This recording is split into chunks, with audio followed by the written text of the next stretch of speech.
Well, howdy there, Internet people. It's Bo again. So, today we're talking about the big news. Uh, Big news. The call is coming from inside the House kind of news. And what it means for the committee and where it goes from here. And we're going to kind of go over what was discussed. If you missed it, some news broke last night. An advisor for the committee, somebody who did some investigative work for them, gave an interview with 60 Minutes, a person named Riggleman. Okay, so before we get into it, who is this person?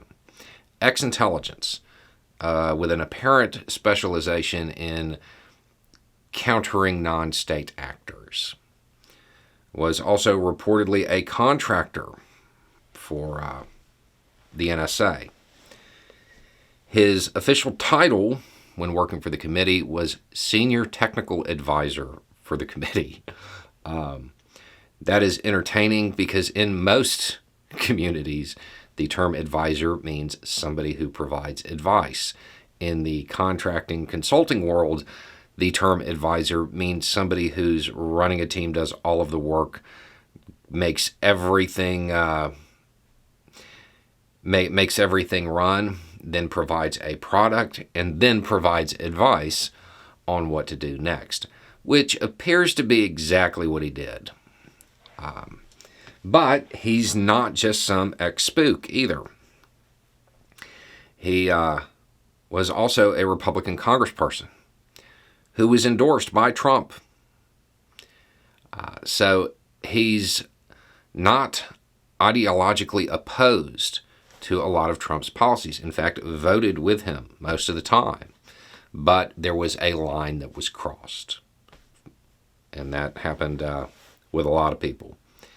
It's worth noting he left the Republican Party in June. After leaving the committee in April, I think, he reportedly did some work with the recent unpleasantness in Ukraine and helping them. So, that's the background. Very good credentials for this kind of work. So what did he do? He analyzed, and his team analyzed the communications, broke it down, created comm graphs, and all of that stuff. So picture it like a chart that shows who called who and when. But more importantly, trying to establish whether or not there was coordination. His team identified a few groups that they were watching in particular. There was Team Trump, the Trump family, the state legislatures, and the alternate electors, the rally-goers, people charged by DOJ, and then the more militarized groups. And they showed the connections between them. Okay. Where did the information come from? Probably a lot of places, but the texts provided by Meadows, he referred to as a roadmap to a coup attempt. Didn't put a fine point on a lot of this stuff. He said that when reading this, it sounded a lot like foreign opposition groups and the way they communicate.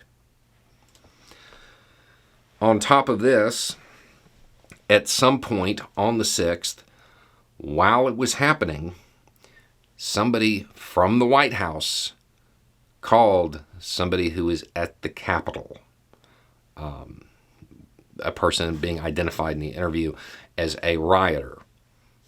Interesting.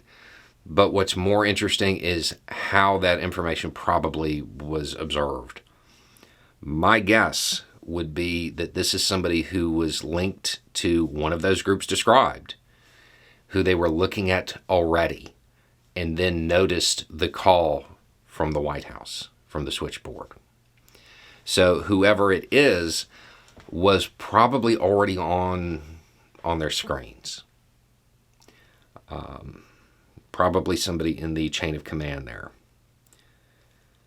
So those are the key points. But what this shows and what the graph shows is, to use his term, a lot of coordination. And yeah, that's what it looked like. The rumor mill says the committee is unhappy about this interview and unhappy that he wrote a book. And that makes sense. My guess is they wanted to disclose all of this on Wednesday during the next hearing. The thing is, my understanding of this is when he left, he was like, you need to follow up on these things. And they probably did. So I wouldn't view this as a spoiler to the Wednesday hearing, more of a trailer to it, more of a little preview. I would imagine that there's going to be a lot of context added and a lot of examination. There's more that he went into in the interview on 60 Minutes, but most of it is going to be gone over during the hearing. The key parts, though, is the data analysis and what it showed. And what prompted this was a couple of people asking, is this what these kind of products look like? Yeah, that's exactly what they look like. Yeah, it looks like what was flashed on the screen looks exactly like what he described he did. I have no reason to doubt this information.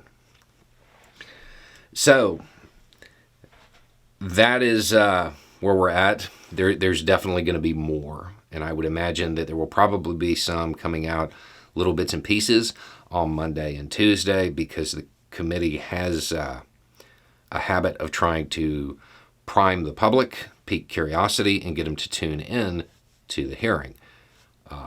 With this going out, they're probably going to talk about this or some of the other people that were named in the interview, like a certain Supreme Court justice's spouse. And